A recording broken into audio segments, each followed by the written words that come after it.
Hello everyone, welcome back to the channel to a new video. সকালটা কিছুটা এইভাবেই start করেছিলাম, 1 কাপ চা দিয়ে। আর এরপর বেরিয়েছিলাম কাঁচরাপাড়ার উদ্দেশ্যে, কারণ আজকে ভাইয়ের বার্থডেতে যাব।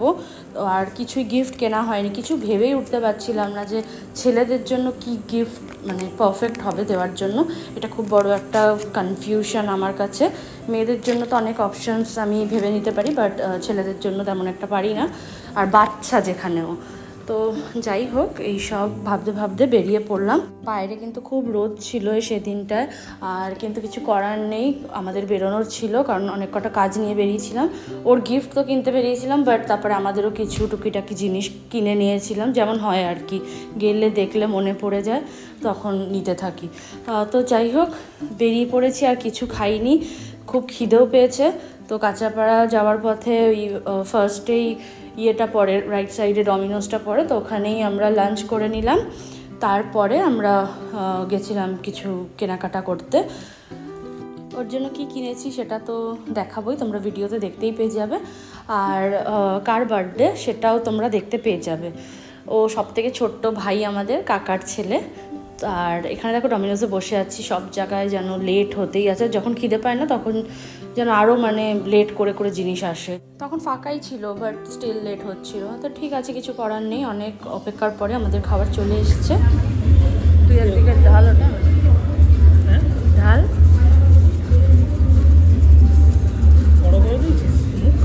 এটা দিতে লাগবে, অলরেডি এর মধ্যে কি আছে।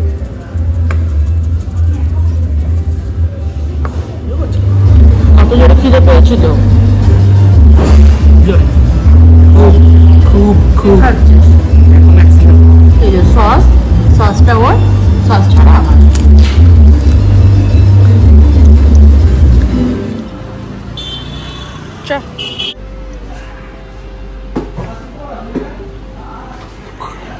তো আমরা এখন একটু তানের জন্য গিফট দেখতে এসেছি, বুঝতেই পারছি না যে ছেলেদের কি দেওয়া যায়।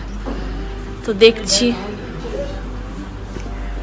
ছেলে তো ওই গাড়িগুলো নেব। ট্রেনও আছে। কি ট্রেন? ট্র্যাকওয়ালা নিবি এটা? আমার জন্য? তোর জন্য না, এর এই গাড়িটা দেখি, রিমোট কন্ট্রোলার নাকি এই গাড়িটা? এই তো remote control. It's very confusing. এই বাইকটা নিবি নাকি? অনেকগুলো কাজ নিয়ে বেরিয়েছিলাম, তো তার মধ্যে এই একটা কাজ, যেটা কেক নিতে হবে। ঘোরাঘুরি খোঁজাখুঁজির পরে এইটা নিলাম। এটা একটা স্টাডি টেবিল, কিছু ওই ইনডোর গেমসও খেলা যাবে, তো ওটার কাজেরও জিনিস। আর এটা নিয়ে নিলাম একটা। বাইরে যা রোদ, পাগল পাগল হয়ে যাচ্ছে, এর মধ্যে এইসব আছে, ক্রেয়নস। ও আশা করছি এগুলো তো কাজের জিনিস, আর ও ড্রয়িং করে যেখানে, তো ভালো লাগবে।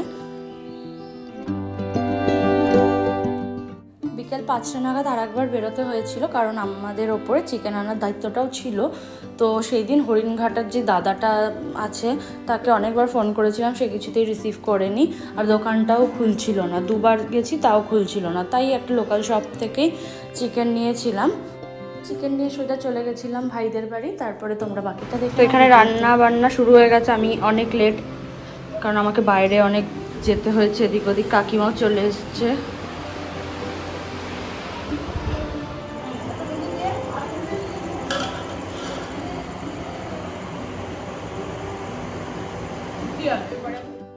এখানে সবাই সবার মতো করে রান্না করছিল একসাথে মিলে ঝুলে। আর আমি বলেছিলাম যে আমি বাটার পনির, চিকেন না, বাটার পনিরটা বানাবো। তো মানে ওরাই বলেছিল যে বানাতে, আগে আমি একদিন ওদের বানিয়ে খাইছিলাম, তো ভালো লেগেছিল।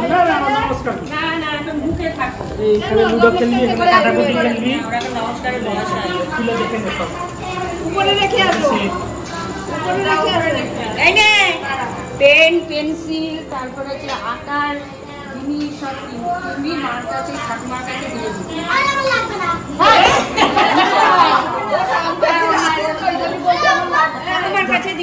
ও আর উঠতে পারছে না। এ টাকাটা নে।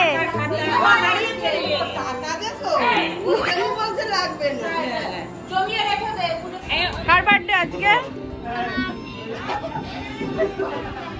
গরমে শান্ত হয়ে যাবে খুলে দেখো একবার কি দেখছিস এটা কি করছিস তুই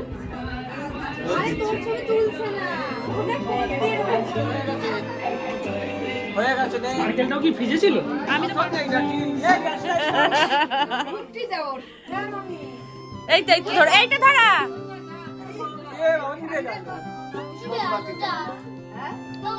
নরমাল মম আছে নরমাল মম আছে দেখো এটা ভিজে রাখা হয়েছিল না চল হ্যাপি বার্থডে টু ইউ কাট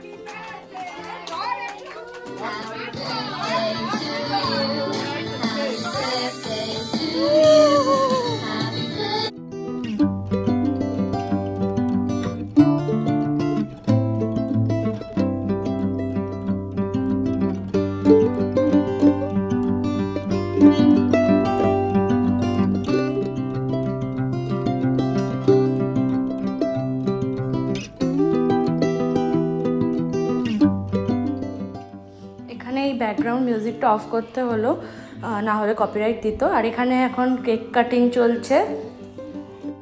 তো এটা ওর 8 বছরের বার্থডে, আর এটাই ওর না ফার্স্ট টাইম বার্থডে সেলিব্রেট করছে, তাই জন্য মানে ওর এক্সাইটমেন্টটা একটা অন্য লেভেলে। তোমরা বুঝতেই পারছো, যখন আমরাও বাচ্চা ছিলাম আমরাও বার্থডে জিনিসটাকে নিয়ে খুব বেশি এক্সাইটেড থাকতাম। তো সেটাই এখন ওদের টাইম, ওরা করছে। বাবা মাকে খাওয়া যায়।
ভদ্রভাবে মাখালাম, দেখ তুমি কাটো, কেটে কেটে দে তাহলে। এই তোরা কাটে সবাইকে মাখাচ্ছে, আর ওকে কেউ মাখাতে পারছে না। দেখে নাও, এর অবস্থা এরকম করেছে, আর আমার অবস্থা এরকম করেছে।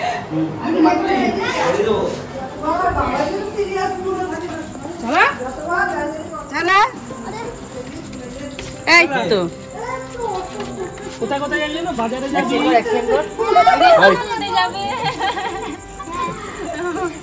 বলে কি একটা ঝুলালো বাবা পিছন দিকে কর, পিছন দিকে পা দিয়ে চাকা ঘুরাবি তো।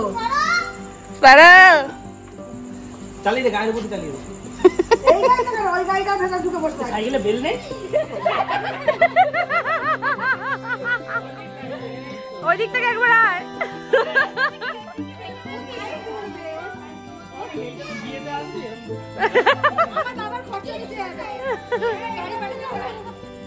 এই তো সেরা লাগছে।